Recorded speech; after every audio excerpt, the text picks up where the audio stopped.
Bismillahirrahmanirrahim. Wa zakarul musannifu dhabital mawhubi fi qawlihi wa kullu ma jaza bay'uhu jaza hibatuhu. Wa zakara lan nutur sapa al musannifu ki musannif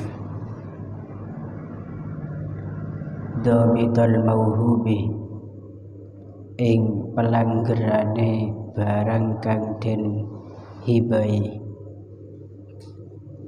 Dhabital mawhubi ing pelanggerane barang kang den hibai. Fi qawlihi ing dalem dawe ke musannif. Fi qawlihi ing dalem dawe ke musannif rupane wa kullu ma jaza, wa kullu ma utawi saben-saben barang jaza kang sah apa bay'uhu adol ma, apa bay'uhu adol ma jaza iku jaza sah apa hibatuhu aweh ma iku jaza sah apa hibatuhu aweh ma. Wa ma utawi barang la yajuzu kang ora sah apa bay'uhu adol ma contone kamajhulin koyok barang kang ora den weruhi. Kamajhulin koyok barang kang ora den weruhi iku la yajuzu ora sah apa hibatuhu hibae ma, apa hibatuhu hibae ma illa habbatai hintatin, illa habbatai hintatin angin wiji lorone gandum, angin wiji lorone gandum. Wa nahwiha lan sepadane habbatai hintatin,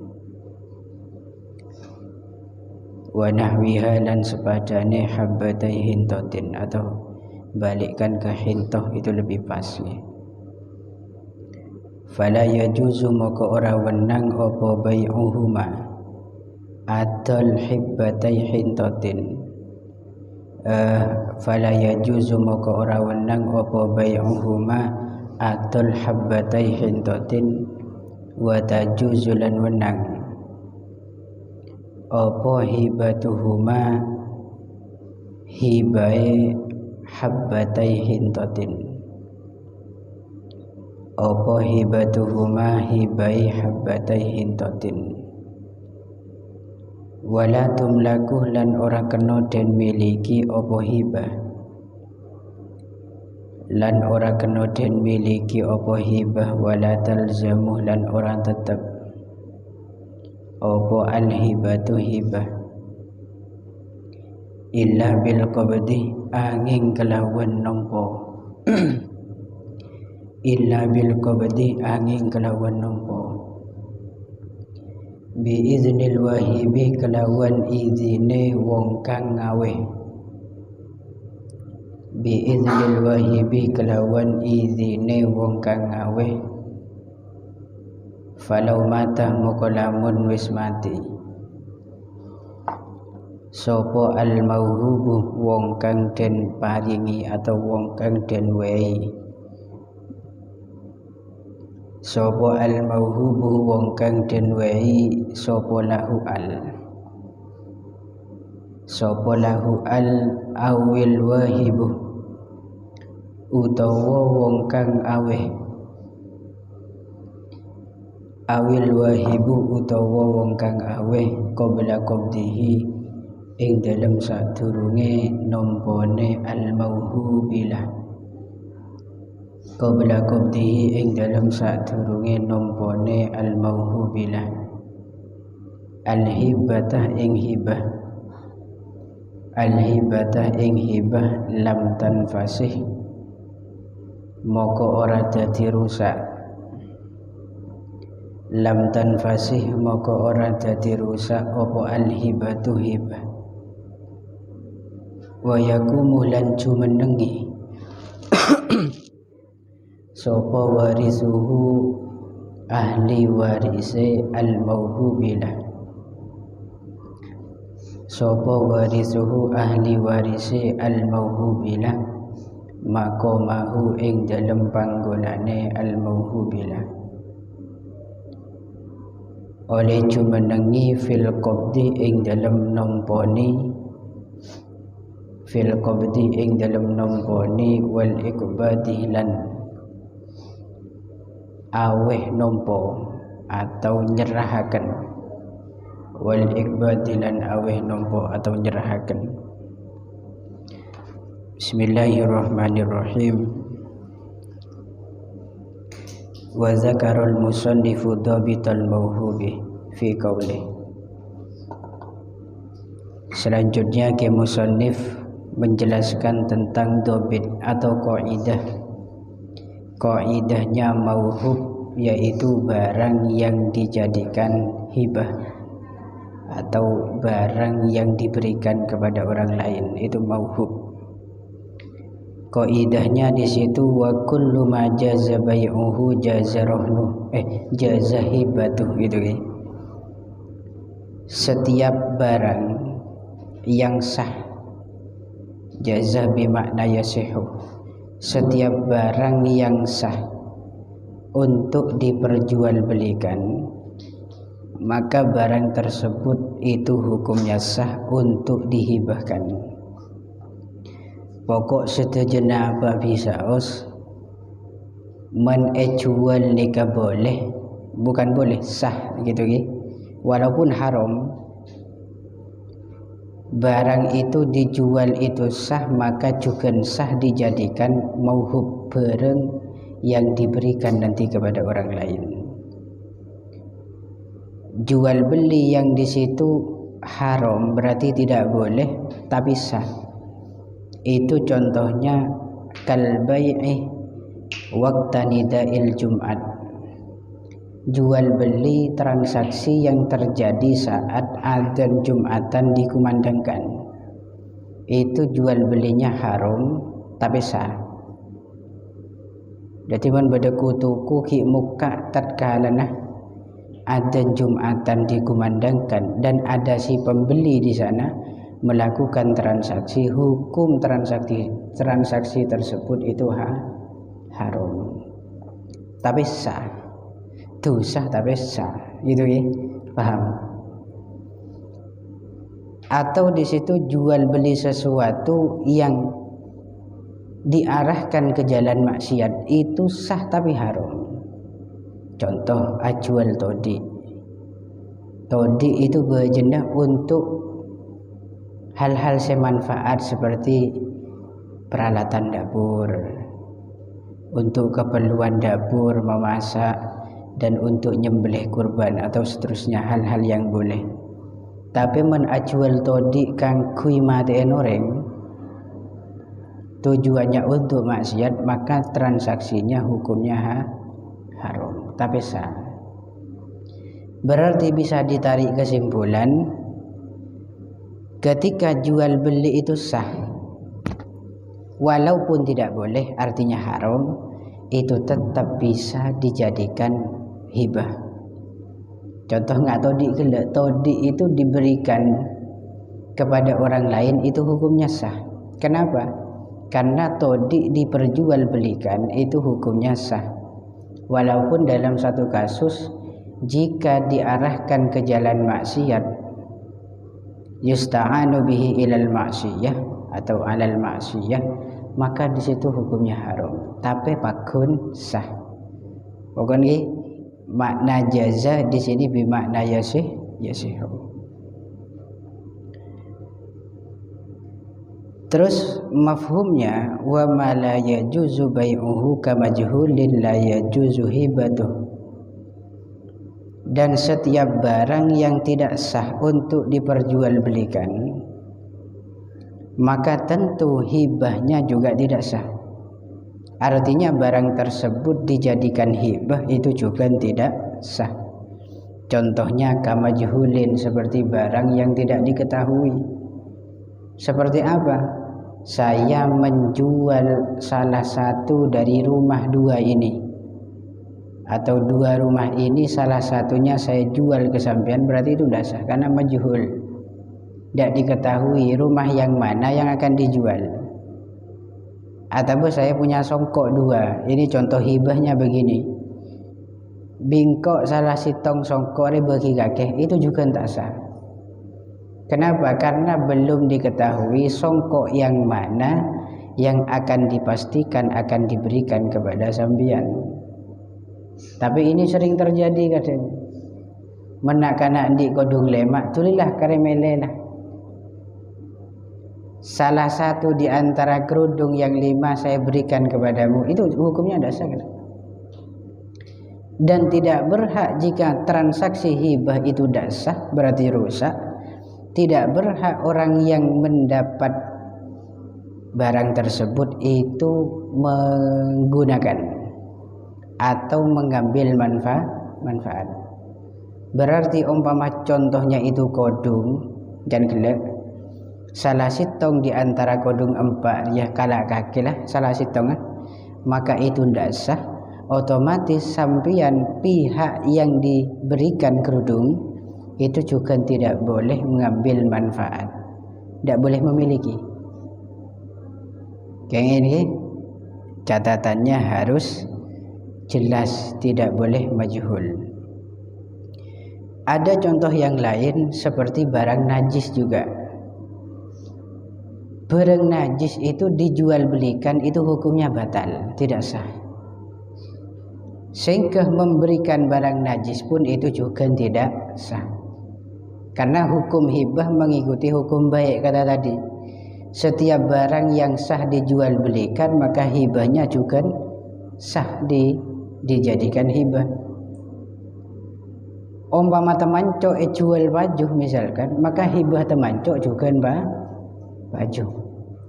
Tapi mangken celat tong ambil ni ke baju mangken. Celat tongah sampai ki baju. Temancon etek ki baju saksa kesebu. Saya paham sendiri kalau itu. Paling mungkin dia temancon orang baju kok. Gini benten. Coba tanya ke tukang sedot WC itu. Itu nanti diproses, ditetes, sebarang jadi pupuk. Baju kena berharga itu. Tapi secara hukum syariat jual beli barang najis itu tidak sah, sehingga memberikan barang najis juga tidak sah. Padahal sampean berikan, saya punya surprise buat sampean karena sampean ulang tahun, apa teman colek gula misalkan, itu tidak sah. Umpama sampean terima apa pun tidak sah, wong itu sudah rusak. Terus yang kedua, al-maghsub, barang-barang egosop itu juga tidak boleh untuk dijual belikan, berarti juga tidak boleh dihibahkan, diberikan kepada orang. Contoh kulen di sandal, ternyata tang sandal kulen moduki tang sandal ini yang kui ketua geng, nah kenapa tuh? Jadi ketua geng saya tidak mampu untuk melawannya, untuk ngambil merebut sandal itu tidak mampu. Kemudian saya bilang ke sampean, tang sandal si egosop kalau kaki lah. Maka itu hukumnya tidak sah. Karena tidak mampu untuk diserahkan, merebut kembali tidak mampu. Beda kasus jika sampean mampu. Sandal sampean egosop benar-benar keni sarana kanan saya egosop. Mamai repuk ya jelas bisa, kalau itu sah. Atau di situ barang yang hilang. Tang kodung elang sitong kena keng mendeki pas etemu kalah kakilah. Atau tang kodung bisa hilang itu kalah kakilah. Itu juga tidak bisa karena majhul, tetap tidak diketahui. Ini kah pokok intinya hukum hibah ini mengikuti hukum jual beli dalam hal sahihnya atau sahnya. Tapi ada di sini pengecualian. Jual belinya itu tidak boleh, malah hibahnya boleh. Salah satu contohnya adalah 2 biji gandum, gitu ya. 2 biji gandum atau kembangan masyarakat kantor beras, karena makanan pokoknya beras. 2 biji beras itu dijual belikan tidak sah, karena tidak punya nilai harga. Ini 2 biji beras itu tidak punya nilai harga, jual dengan daerah kantor tak sah. Kenapa? Siapa mulai 2 biji beras? Tapi jika 2 biji beras dihibahkan, dikasih secara cuma-cuma kepada orang, maka hukumnya sah. Nyangko hadiah ke sampean apa? 2 butir beras itu sah kalau sampean terima. Tapi dijual itu tidak punya harga. Berempat kena bikin beras. Beras 2 butir. Tak usah 2 butir kena. 5 butir lah benyaan segundi lah. Itu tidak punya nilai. Dan sehingga dalam kasus ini dikecualikan dari kaidah yang tadi. Menjan kelak napa bisa sesah jual belinya, maka hibahnya juga sah. Dalam kasus 2 biji gandum atau beras itu keluar dari kaidah tadi.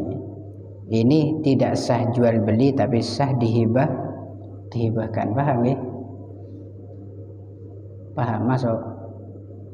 2 biji beras, 2 beras jual paju apa enggak? Umpama paju sah apa enggak? Tidak sah tetap. Umpama paju tetap tidak sah karena 2 biji gandum memang secara asalnya tidak punya nilai harga. Untuk intifak saja tidak bisa diambil manfaat. Tapi jika 2 biji beras itu dikasihkan kepada orang lain, boleh apa tidak? Berarti ini menyalahi hukum kaidah yang tadi kan? Bareng menesa jual beli, maka sah dihibahkan, dikasihkan kepada orang. Tapi dalam kasus 2 butir beras jual ni kata apa tak sah, tapi diberikan kepada orang itu bisa, gitu sah kan? Nah ini saya kocak mustasnayatnya, hal-hal yang dikecualikan. Terus wala tumlaku wala talzamul hibbatu illa bil qabdi. Ini yang juga perlu diperhatikan karena sering terjadi hibah pemberian itu tidak bisa sampean miliki dan juga tidak menetapkan hukum jadi kepemilikan sampean apabila barang yang diberikan kepada sampean itu belum sampean terima. Contoh begini, kitab rekalak kaki, kitab ini ambil kamu ki, sampean bilang kobil tuh, iya pak saya terima.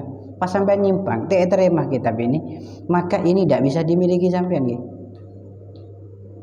Jadi syarat mauhub bareng dijadikan hibah itu bisa dimiliki mauhubilah orang yang diberikan, itu syaratnya harus ada qabdun, diterima. Pahami? Etam panen, benam panen nerima, ini sesuaikan dengan mauhubnya. Kalau rumah berarti nerima kuncinya, etakku kuncinya. Benih bungkon pasai geluk, bukan. Ini tergantung barangnya. Kalau mauhubnya itu makanan, berarti nerimanya dengan cara diterima dengan tangan kemudian dimakan. Kalau tanpa ada qobd berarti tidak diterima, maka barang tersebut tidak bisa dimiliki. Hati-hati. Sedang-kadang nak kan iyalah kalau kaki ya, iyalah gua sana nyimpang. Ku laku legal hati bibi kok. Itu tidak bisa tanpa adanya qobd. Terus misalkan diterima sareng sampean etakku bentanang sampean, tapi tanpa seizin orang yang memberikan, itu juga tidak bisa menjadikan barang tersebut jadi milik sampean. Makanya nengkanto ditambahin biiznil wahib, dengan catatan sampean nerima itu dengan seizin orang yang memberi. Sedang kadang aja cibulolo kadang cong gigi nikah kitab nikah bagi sampean mbek kula engki wan Pak engki pas kula nyimpang. Padahal saya mau ngasih kitab ini bukan sekarang, tapi kemarin nah Gigi moro-moro kalak tanpa seizin saya, moro-moro diambil tanpa seizin saya, maka status kitab ini masih belum miliknya Kiki karena belum dapat izin. Nerimanya harus dapat izin dari saya. Jadi ada dua hal Ki. Pertama harus diterima, kedua nerimanya harus dapat izin. Karena mungkin orang yang memberi itu menyerahkan bukunya kepada sampean untuk diberikan ke sampean, tapi masih belum ngizinin. Paham Ki? Ini dua syarat yang mutalazim, harus sama-sama ada, tidak boleh copot salah satunya. Terus falau matal mauhubulah awil wahib qabla qabdihi al-hibbata lam tanfasih al-hibbatu. Ketika salah satu di antara si pemberi atau si penerima itu ada yang meninggal, atau ada yang gila, atau ada yang ayanan, oning ayanan, epilepsi ringak dermai, biasa neneng sekecuk murung-murung ngatak dia dulu, pas ngapok dari lesan, kejang-kejang kayak orang kerasukan, itu epilepsinya hilang akalnya.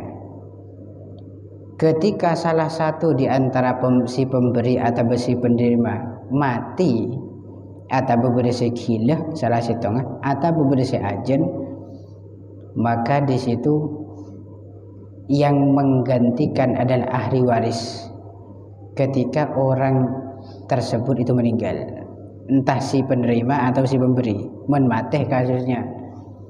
Kalau gila maka di situ digantikan walinya. Ingat, kejadian mati tadi gila sama ajen itu sebelum menerima barangnya. Berarti kula nyerahake senikah. Jong Kiki, kitab ini saya kasihkan kepadamu. Iya Pak, saya terima. Kita terima kitab ini hanya dalam akad saja Kiki sudah selesai, tapi belum diambil kitab ini sama Kiki. Pas Kiki ajen. Maka dalam kasus ini siapa yang mengambil kitab ini? Ya walinya. Walinya Kiki, entah orang tuanya, bapaknya atau ibunya yang mengambilkan sebagai ganti Kiki yang sedang mengalami ajen. Ajen. Atau gila, menggila itu yang menggantikan sama yaitu walinya. Tapi menmateh itu yang menggantikan bukan wali tapi ahli waris. Untuk persoalan ajen ini berbeda sedikit dengan gila. Menajen itu jangan langsung nyoro walinya untuk ngambil ini, tapi ditunggu dulu sampai kan beres. Kenapa? Karena sembuhnya penyakit ajen itu lebih cepat dibandingkan penyakit gila. Walaupun gilanya masuk dalam gila yang terputus-putus, karena gila kan beda dua, beda mutbak, beda mukta.